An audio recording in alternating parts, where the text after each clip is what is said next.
Hoi nora e te iwi kua whakatau te kōti teitei o Tāmaki Makaurau. Kia whakahaere hia tētahi arotake āture, hei te marama o Here Turi Kōka, e pāna ki te take mo te pūtea ātau a te uepu Māori o te kaunihera matua o Tāmaki Makaurau.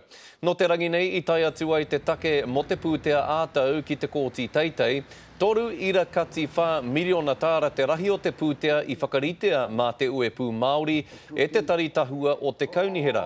Me ara wāke nā te whakahe a etahi māngai kaunihera me etahi kaiutureti hoki i tapahia ai taua pūtea ki te kotahi ira kati iwa miliona ke.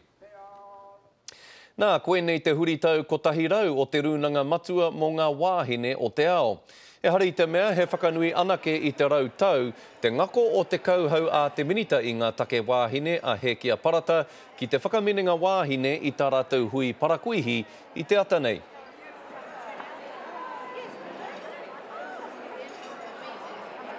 Kei te wā te tonu ngā tūru mō ngā wāhine Māori i roto i te whare pāremata, ahakoa te heo ngā rōpū tō rangapū, e rā āhuatanga katoa.